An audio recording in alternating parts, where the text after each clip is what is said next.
Thank you to the 5 of you who clapped. That's very, very kind. Very kind of you. Yes, I've been married actually for 10 and a half years now. So it wasn't only the case that apps were just sort of the seed of a dream. Actually, iPhones didn't even exist when I met my wife. They came out in 2007, which is the same year I got married. And the truth is, see, Anne, she couldn't be with us tonight because she's looking after the kids, but she's a lot more attractive than I am. So I'm actually very grateful that the apps didn't exist, because I think in a wider marketplace, I wouldn't have fared so well. So I'm the last generation of men who are able to punch above their weight, I think. So this question, can love survive the dating apocalypse? It's really exercised my mind a lot over the last while, for a long time, to be honest, but in preparation for this. And partly through force of habit, because I'm a preacher by trade. It's my business, it's what I do. We have a church, and I speak every Sunday. I like to start with a couple of verses from the Bible. I'm not assuming that you're all Christians, so don't worry. But this is from a book which, when I was studying Hebrew with a friend of mine who's Jewish in London, he told me that they're not allowed to read this book to boys under the age of about 14. And it begins in this way. It says, "Let him kiss me with the kisses of his mouth. For your love is better than wine, and your anointing oils are fragrant. Your name is oil poured out, and therefore virgins love you. Draw me after you. Let us run. The king has brought me into his chambers."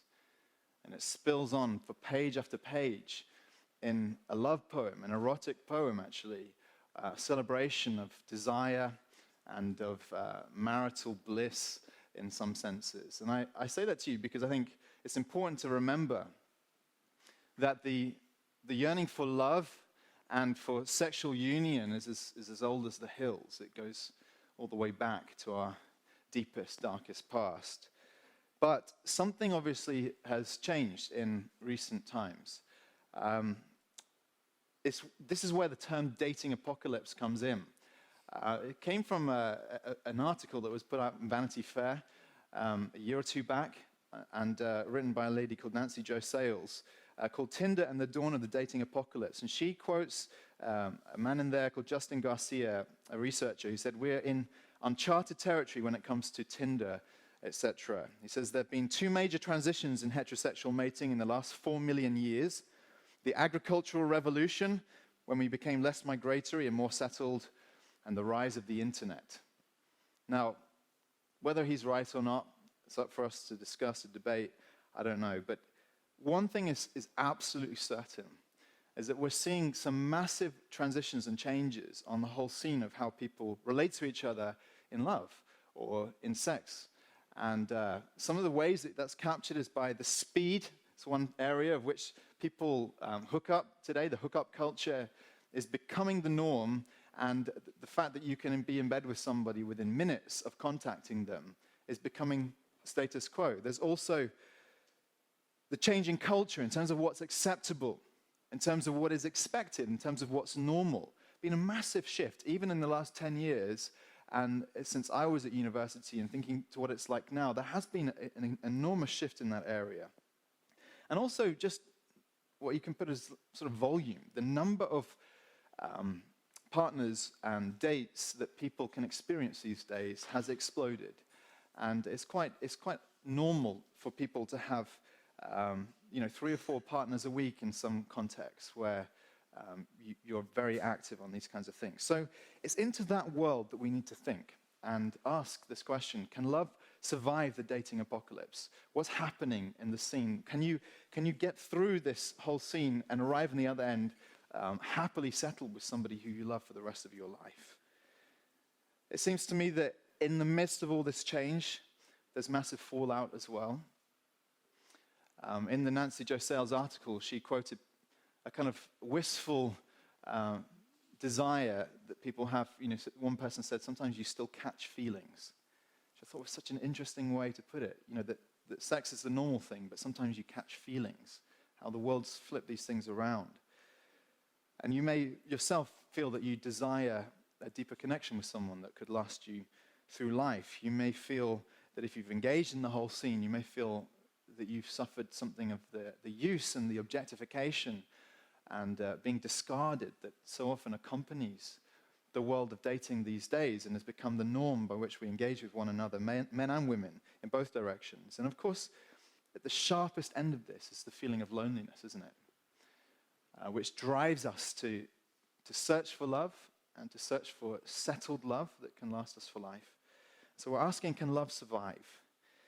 And I think that it's a vital question. I think that there's an image of what love looks like that resonates with every heart. The picture of, for example, and I've met couples like this, couples who've been married for 50, 60 years and who remain faithful to each other. And so often it's the case, isn't it, that when when their lives have become so deeply bound together for that kind of length of time, that when one dies, the other dies within days or weeks because they've lost a part of their very self. And you think, that is love, isn't it? There's something very beautiful about that, something that everyone resonates with and desires. Back in the 90s when I was a teenager, I remember there was a novel which a lot of people were enjoying and raving about, and it was called Captain Corelli's Mandolin. I think it's the only romantic book I've ever read in my life, to my shame. And there's a quote in there which was read at a lot of weddings, and it goes like this: "Love is a temporary madness. It erupts like volcanoes and then subsides. And when it subsides, you have to make a decision. You have to work out whether your roots have so entwined together that it's inconceivable that you should ever part, because that is what love is. Love is not breathlessness. It's not excitement. It's not just being in love, which any fool can do. Love itself is what's left over when being in love has burned away, and this is both an art and a fortunate accident." Now, obviously struck a nerve with a lot of people, that people particularly who are tying the knot. So on that note, I want us to kind of dig into this subject. And I want to basically approach it in three areas. I want to think about apps, I want to think about sex, and I want to think about love. I'm going to move fairly rapidly because I have far too much to say, and I want to leave time for questions at the end. And that's why you have pen and paper on your seats. How do apps change the game then? Let's start there. Let's think about apps. I don't think technology is bad. I'm not a technophobe in any sense. And of course, I have friends who have met and married and been settled having connected online. So please don't mishear anything of what I'm going to say. But it's important that we look at that level before we dig a little bit deeper. And I have a number of reservations about the whole world of apps, and unsurprisingly. And let me just give them to you. The first is we're confronted by the massive problem these days of options. It's called the paralysis of choice. There was an article in The Guardian not so long back called "Why Too Much Choice is Stressing Us Out." And it talked about how Tesco's as a supermarket is beginning to change its whole strategy. They used to offer 28 different varieties of tomato ketchup. And of course, they're losing a huge market share to Lidl and Aldi. Aldi have one brand of tomato ketchup. Said they offered 228 variations on air fresheners. And Aldi offered 12. And the author says, well, 11, that's still 11 too many for me. But of course, the problem is when we're confronted in life with a plethora of options, it creates a kind of anxiety about choosing, and then a dissatisfaction when you have chosen. And all of us have experienced this. I remember as a kid when on the odd occasion when we would get a takeaway, we used to get it from the Chinese takeaway, which is at the bottom of our road. And we were pretty much creatures of habit. We used to order the same things every time as well. And I was content with that. Most little boys are.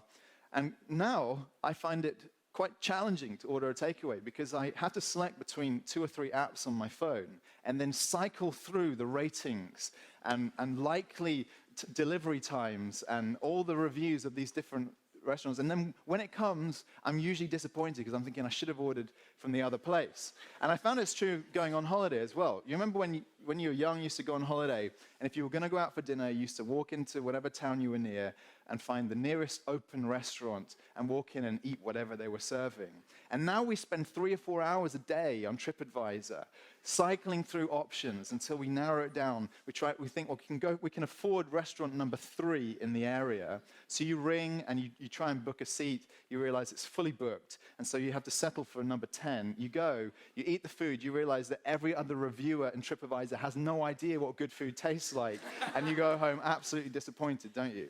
And this is the problem that the world has created with the increase of options. You think we'd be happier, but actually the very reverse is true. And this plays into the whole dating game. Years of experience in pastoral ministry has told me that the biggest problem most people have is the challenge of committing.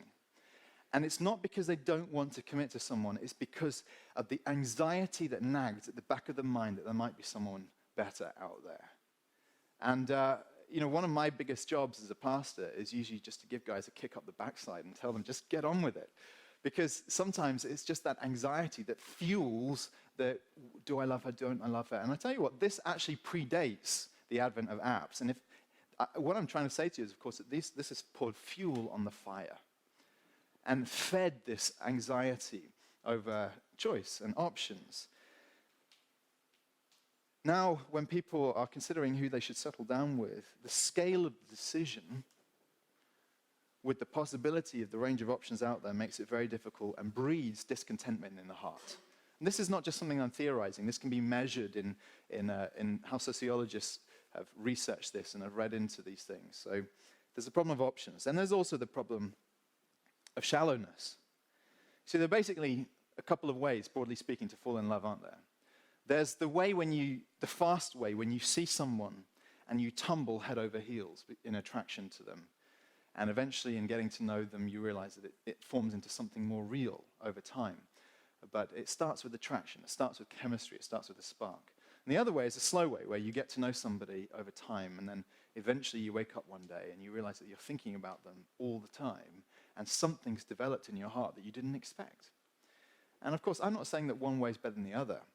But if I'm honest with you, I was more the first way, actually. I remember the day I clapped eyes on my wife, and it was instant attraction. I thought she was absolutely beautiful, and I still do, just to assure you. And I still do. But of course, physical attraction is one-dimensional, and it's insufficient, isn't it, to sustain love. There's a verse in the book of Proverbs, an ancient wisdom book in the Bible, that says, charm is deceitful and beauty is vain or weightless or futile. It says, but a woman who fears the Lord is to be praised. In other words, somebody who has substance and a righteousness and character that you can depend upon in life. And I think the problem then with the modern scene, obviously, is that it fronts the shallowest aspects of who we are. And you can imagine, how do you present yourself accurately through a few words and a picture? It seems to me a little bit like the problem of trying to communicate what a smell is like to someone who's never smelled it. You can vaguely use words that might describe it. Or have you ever tried to buy perfume online? Would you ever do that without smelling it first? Only the stupidest of husbands would do that, right? Because you don't really know it. You can't go by a description. It's very hard to describe. Now, if that's true of a smell, how much more is that true of human personality? And it seems to me that the more that we filter our interactions through ones and zeros, essentially, through the internet, the more that we are becoming controlled by the shallowness of that world. It goes both ways, that there are a lot of people who you would skip over online, who in real life you would have a very real chance of finding a spark with because of the way they laugh or the way they tell a joke or the things they're interested in. And other people who you think on the face of it, you think they're incredibly interesting. We read the same books, that we watch the same Netflix box sets, or who doesn't? But, and I'm attracted to them. And then as soon as you meet them, it's like when you smell a bad smell. You instantly are repulsed, and you realize, I could never marry this person. So there's the problem of options, there's the problem of shallowness. There's also, friends, the problem of money. I don't know if you thought about this, but apps are businesses. And if you think about how these businesses work in other areas of your life, think about the other apps on your phone. most of them are built on the premise that the more time you spend on them, the more money they make, whether in advertising or data and these kinds of things. They need your attention. So it's not in the interest of an app-making business to get rid of its customers by those customers exiting the market satisfied, or in other words, happily partnered up with somebody. Now, I'm not accusing them of being scoundrels. I don't know. But it's possible, isn't it, that a world which is geared towards profit-making is not necessarily the world which is geared towards finding happy and settled love for the rest of your life. But friends, I don't want to stay on the theme of apps, because I actually don't think apps are the problem. I actually think apps are the least interesting aspect of the question that we're thinking about tonight. And we need to think a little bit about what's gone on underneath the surface. And that's why I want to talk to you now a little bit about sex. This is where we can start to discern some of the massive underlying cultural change that's taken place in the West in the last in recent decades. So much so that you can very easily chart, as you go through successive generations back in time, the number of sexual partners that your parents had, and then your grandparents had, and then your great-grandparents have. And there's a linear connection between which generation and how many sexual partners they've had. And that's, of course, no surprise to any of us. We know the world we live in, don't we? And there's been a steady increase. And this is what gives rise to comments like this. This was from the Nancy Jo Sales article, interviewing one of the young guys she was talking to. He says, I hooked up with 3 girls, thanks to the internet, off of Tinder in the course of 4 nights, and I spent a total of $80 on all 3 girls, he says proudly. He goes on to describe each date, one of which, he says, began with the young woman asking him on Tinder to come over and smoke weed and watch a movie. I know what that means, he says, grinning. We talk for a total of maybe 10 to 15 minutes, he says. We hook up. Afterwards, she goes, oh my God, I swear I wasn't going to have sex with you. And I was like, well, you did a pretty shitty job of that one. And she just relays story after story of this kind of thing, of the quick, fast, instant world of hooking up that exists now in the world at large. And the question I'm interested in is why? Well, what changed? How did this come about? Have you asked that? There's a book that came out last year by a sociologist who researches sexual behavior called Mark Regnerus. And the book is entitled Cheap Sex. It's not a moral statement. It's because he views sex as an economic thing. He understands it this way, that sex used to be very expensive in the sense that very often it resulted in having a baby. And therefore, you didn't enter into this thing lightly.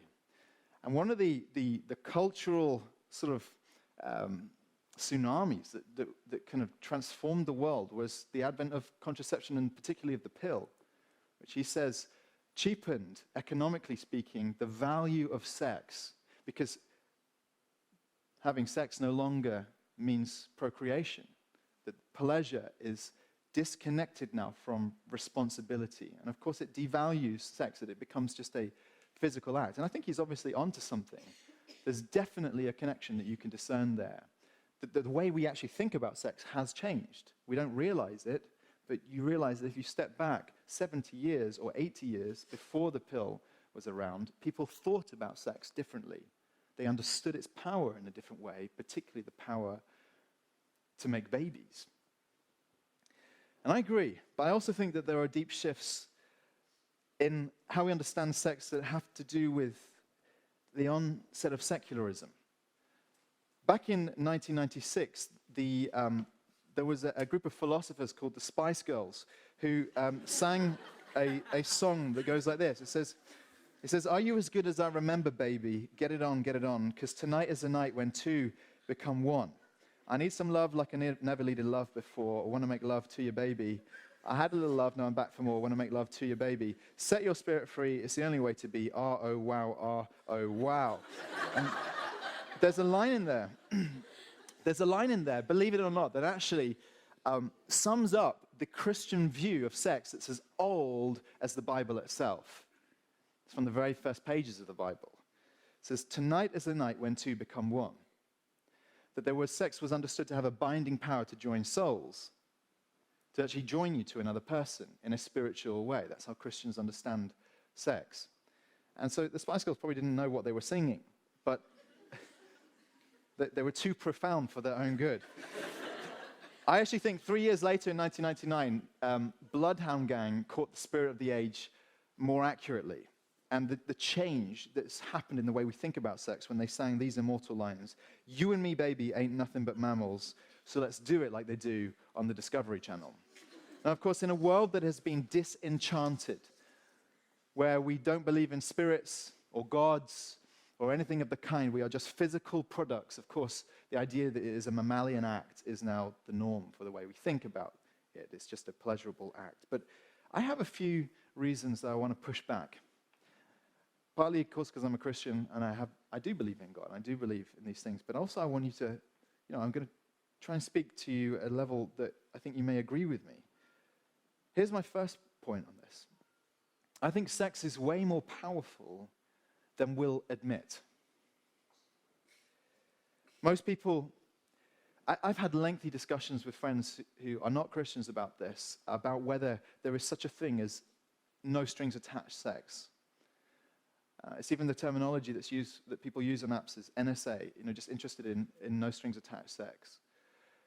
And the reason why I doubt that there is even such a thing, that sex is far more powerful than we'll admit, I have lots of reasons, but think about these. There are still very powerful taboos that exist around sex acts, particularly ones that cross age boundaries. To have sex with somebody who's underage is considered inappropriate. But if it was a purely physical act, why would that be the case? It seems somewhat arbitrary to me. Think about this as well. The issue of consent that's blown up in the media recently and is destroying so many careers, tarnishing so many names, and rightly. But if it's just a physical act, why... I agree that forced sex of any form is a heinous thing. But would you ever say to the victim of sexual abuse that it was just no strings attached? Why are you so upset? Clearly, there's something more going on here. Or to put it the other way, do you think that consent neutralizes the power of sex and makes it a safe thing to do? Does it make it a meaningless thing or a weakened thing if you just offer consent? I can't see how that works. Think about also the power of jealousy. Most people, it's very interesting actually when I was discussing this with a married couple who are friends of ours but are not Christians, and we were talking about sex, and they were saying, no, there's such a thing as meaningless sex. And then he said, and the husband started to say, yeah, I remember before I was married to her, and the wife immediately shut him down. Because the power of jealousy is very hard to overcome. Why should you overcome it, in fact? The Killers, I think, captured it brilliantly in their song, Mr. Brightside. I'm just going to keep quoting songs at you tonight. I promise this is the last one. They said, "Now I'm falling asleep and she's calling a cab, while he's having a smoke and she's taking a drag. And now they're going to bed, and my stomach is sick, and it's all in my head, but she's touching his chest now, and he takes off her dress now. Let me go. I just can't look. It's killing me, and taking control, jealousy."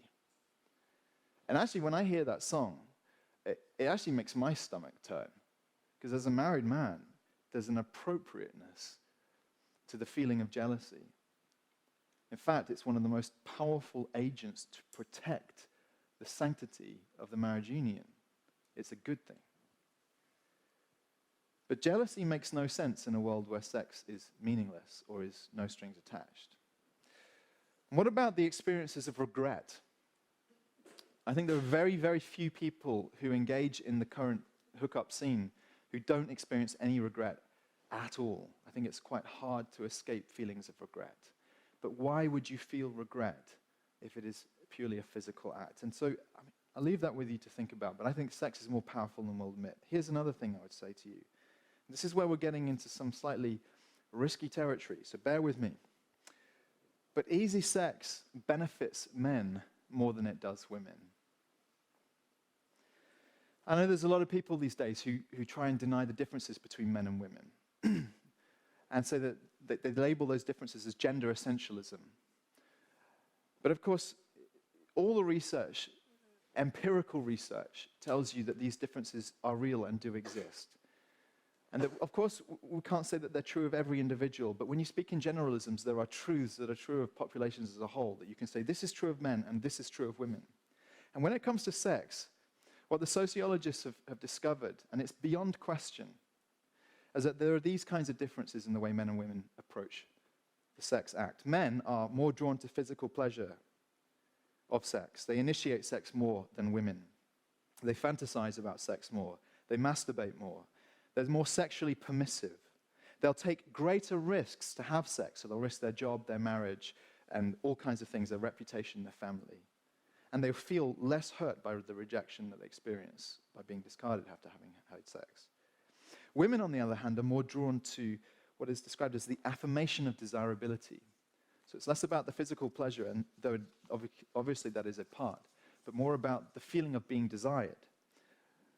It has more to do with the expression and reception of love, that there is more of the validation of worth involved in the sex act, that it's more about fostering and reinforcing relationship commitment, that they tend to go for longer periods without sex. They take far fewer risks to have sex, and they're more likely to regret one-night stands, and there is a much lower interest in casual sex with a stranger. And one of the sort of proofs which just sort of, I think, is really nails this home are the differences between men and women's views of sex is that Regnerus, in his book Cheap Sex, says this. He says, women never pay for sex. He says, across multiple data sets over many years, I have still not witnessed a female respondent who claims to have paid for sex. And it's just a very interesting insight into female psychology in opposition to men's, isn't it? Now, why does this matter? Why would I go out on a limb here, making a point about the differences between men and women? And it's because of this. Because it means that the modern dating world favors men profoundly. Men are getting what they want without the responsibility that used to go with it. And meanwhile, women are giving away their power because generally in society, women are understood to be the gatekeepers of sex, but getting very little in return. And the way Regnerus describes this, he calls it, in a very memorable phrase, the collapsed cartel of women. A cartel, if you don't know what a cartel means, a cartel is, let's say there were 3 companies in London who were importing Blue Mountain Jamaican coffee, famed for its beautiful aroma and light, refreshing taste, nutty flavors. If those 3 companies compete with each other to offer the coffee at the lowest price so they get the most customers, eventually they'll end up with 0 profits, and all of them will be struggling and potentially go bankrupt. But if the 3 business owners get their heads together and say, listen, we're going to agree not to drop the price below £40 per kilogram of Blue Mountain coffee, and they agree that, some kind of agreement, then all of them are winners. They all make a profit. And Regnerus says the way the collapsed cartel has worked for women is that there used to be a social pressure among women to be chaste and to keep the cost of sex high. And men would have to make firm commitments to take responsibility if they were to have a woman, essentially. But now, and of course this is no way to blame women. Please don't mishear what I'm saying in any way. What I'm rather trying to say is that the situation we now have favors men because, as a rule, they get what they want. And women are losing. And you can map this out statistically. Here's another reservation I have about the way sex is handled today, and it's this, that easy sex overpromises and underdelivers. It overpromises and underdelivers. There's a really interesting correlation that you can trace in America between those who are more sort of sexually progressive, and those who are also more liberal on the political spectrum. And when you try and figure out what is the reason for that, why is it that the more left-wing people are also the more sexually progressive, you can eliminate a lot of aspects. Is it to do with race? No. Is it to do with age? No. You take out all these elements, and what they've discovered is that it is actually to do with religious affiliation. And the way some sociologists are speculating about this is that they thought, well, religion offers people a sense of transcendence in life, doesn't it? It puts transcendence into ordinary daily life. And that's something every person longs for, a kind of spiritual reality, if you can put it like that. But when life becomes disenchanted, when transcendence has left and is bled out of ordinary life, the longing for transcendence still remains. And more, as people walk away from religion, they walk towards substitutes. And one of the greatest substitutes that people have sought is sexual pleasure. And particularly pushing the boundaries, because, of course, the more you have of sex, the more you realize that it doesn't fulfill. And therefore, you try more and more outlandish and progressive, or however you want to describe it, ways of practicing your sex life. But at root, it is a hunger for transcendence. And of course, sex can never offer you what faith in a living God can offer you. I want to speak finally about love. I think this is where probably the most interesting thing, but we need to understand that the way we understand love in its essence has also changed. The way it's mapped out by sociologists is to understand that there used to be, firstly, what they called the matrimony model of love. This is the most traditional way of understanding love and partnership, which meant that the marriage relationship may have involved attraction and romance, and not necessarily, and it could come about for all kinds of reasons. Socially convenient, or your family wanted it or desired it. All kinds of reasons brought marriages about, sometimes for love, but not always. And that when you were bound to another person, you were bound for life, and that you accepted certain roles within that relationship. So that was one model. Over the 20th century, that slipped into the romantic model of love, which sort of began to strip away some of the social expectations and praise the idea that you can marry for love, and that love is the heartbeat of marriage. But still, it looked like traditional marriage in many senses. Except that, of course, it was becoming slightly easier to leave the union. Because when the love goes, of course, then what's the reason for the marriage to continue?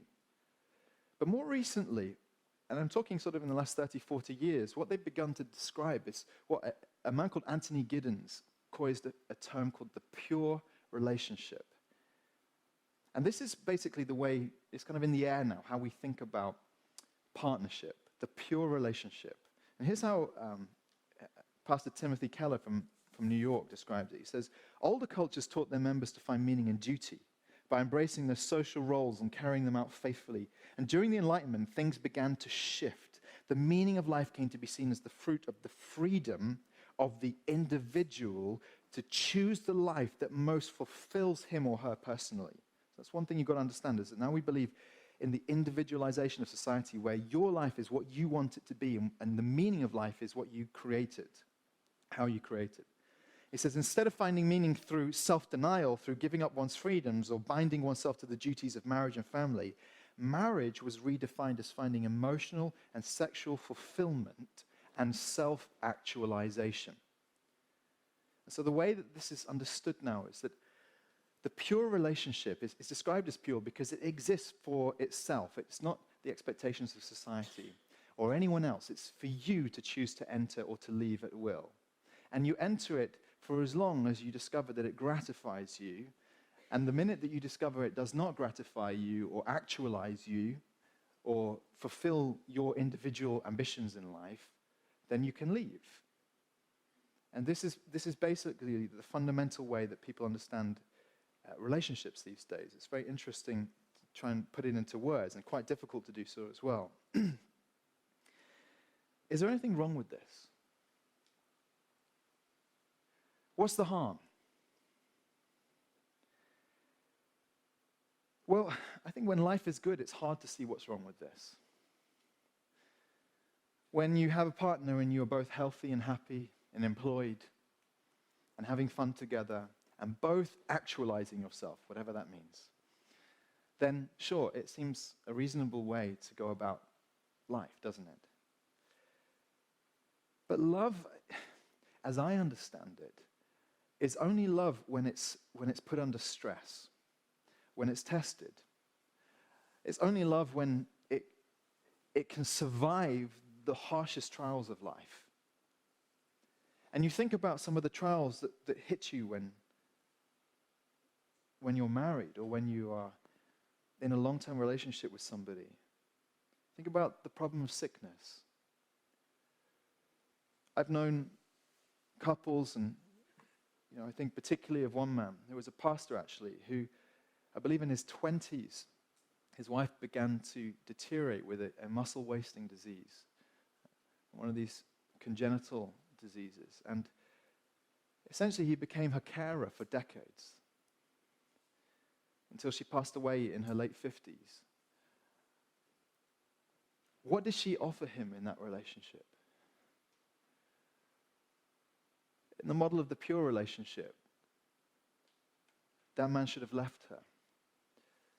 But his marital vows, the promises, were what kept him faithful to her over decades.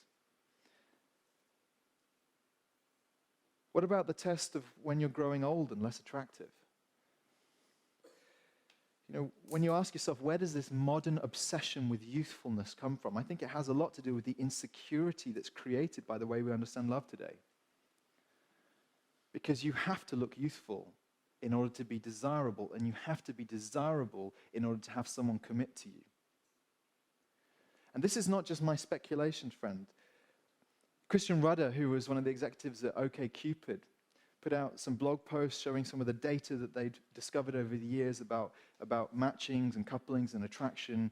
They had masses of data from their website. And one of the most interesting things was looking at what the ages that women and men find attractive when they're looking at the opposite sex. Generally speaking, when women are young, they typically find men attractive who are just a few years older than them. And that continues until they get to about 35. When they reach 35, they're about level. They're like men who are roughly their age. And then as they grow older, say into their 40s, they're like men who are a few years younger. When they're in their 50s, they're like men who are like 10 years younger. But that's roughly how it goes. It kind of you can roughly follow the trend upwards with both of them. Ask yourself, who do you think men find attractive? And the answer is, across the board, young men, old men, they find 21-year-old women attractive. Now, I say it in some ways with a kind of sense of, I almost don't want to say it. Because the last thing you want to do is make everyone here feel insecure and go home crying. But the question is, how can love survive in that model of the pure relationship where each individual is an autonomous individual who stays in the relationship for as long as they're getting what they want out of it? Because, as you can see, there's an imbalance there. And that's a scientifically verified imbalance. And that is a problem. Here's another test that tests your relationships. Children. I've got two of them. They mess you up. You get way less time together as a couple. Date nights for long seasons become a thing of the past. The carefree fun of just doing whatever you want when you wake up in the morning on your day off becomes a thing of the past. Your wife's body changes, and heck, your body changes too. There's noise all the time. There are expenses which cause stress, and both of you have to continually make sacrifices every single day, and usually one of you has to make more sacrifices than the other. Various seasons in parenting. And I ask myself, how many guys or girls on Tinder are signing up for that? It's hard to understand how this model of the pure relationship maps onto the realities of life. And so you might be thinking, well, does that mean that we just have to return to some older model of love? And I think we can easily identify problems with everything I've described. There were loveless marriages in the matrimony model, and that's a tragedy, because marriage without love is drudgery. And in the romantic model, the whole thing was just too mushy and too fragile. And then in this pure relationship model, basically, I think they just misunderstood. I think in our culture at large, we've just misunderstood what love is today. I don't think we actually understand what love is in its essence. So where do we go from here? Well, unsurprisingly, I think there's wisdom and truth in an old book which has lasted about 4 millennia. And the Bible basically describes how love and commitment move in both directions. On the one hand, it says that love must move towards commitment. Obviously, we have massive problems with commitment in the world that we're in at the moment. This is why many people are struggling. It's because it's a hangover of looking at so many bad marriages often of our parents' generations and the examples that they've set us and the experiences we've grown up in so often in divorced homes and that kind of thing. And the people typically have come to this conclusion. They've said to themselves, I'll only marry someone who is perfect for me. I'll only marry a soulmate. Do you know that's a very, very modern way of thinking? And unfortunately, it puts upon you a crushing burden of perfectionism that makes it almost impossible to find someone to marry and to love. Women think, I want a man who's tender and romantic, who writes poetry in the evenings, stays home, looks after the kids, but is also the wealthy CEO of a multinational corporation. And men think, I want a woman who is a professional journalist and a thinker and an amateur athlete and a part-time bikini model. And these expectations of the perfect soulmate paralyze us. But it's no wonder we want perfection because we see failure everywhere around us. And we think, the only way I can make this work is if I find the match which is made in heaven. Tim Keller again puts it like this with some warmth. He says, as a pastor, I've spoken to thousands of couples. Some working on marriage seeking, some working on marriage sustaining, and some working on marriage saving. And I've heard them say over and over, love shouldn't be this hard. It should come naturally. And in response, I always say something like, why believe that? Now, why is that the assumption? It seems to me that most things in life do not come without effort or work or determination. But that has become foreign to the notion of how relationships work these days. And so I want to urge and encourage you, you must understand that love has to move towards the decision to commit. Otherwise, what you have is a form of tragedy, really. Love that never blossoms or matures into commitment is a tragic thing. But here's the more surprising thing the Bible says. It also shows us that commitment generates and sustains love.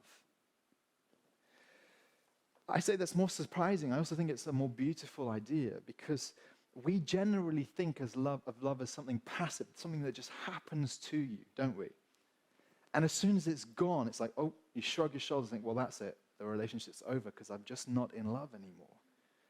And that's why when love disappears, so many relationships crumble. But remember that quote from Captain Corelli's Mandolin, which I read at the beginning. It ended when the description of love says it's both an art and a fortunate accident. And I think it is absolutely wrong. That is not how love works at all. Love grows and flourishes within the boundaries, even the fortress of commitment. The very choice to be committed is what makes love deep and what makes love grow tall. It's what protects and sustains love. And you ask me, well, where do you get that vision of love from? Where do you get this idea that love is nurtured by commitment? And the answer is actually in the Bible again, because the central idea that stimulates the vision of Christian marriage is the love of God towards his people. I don't want to lose you here. I know you're not all Christians, but listen to this line. This is what the New Testament tells us about marriage. It says, husbands, love your wives as Christ loved the church and gave himself up for her.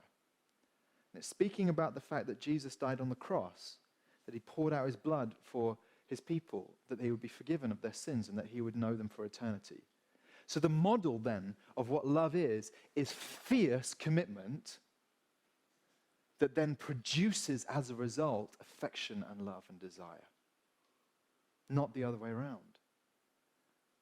So Christians, when they go on about marriage and the tradition and the institution of marriage, are not just conservative, grey-haired people who just want to dial back to the old days. No, they're people who love the image of the man dying on the cross, demonstrating that love is self-sacrifice and not self-actualization. That love moves in the other's direction and not towards you.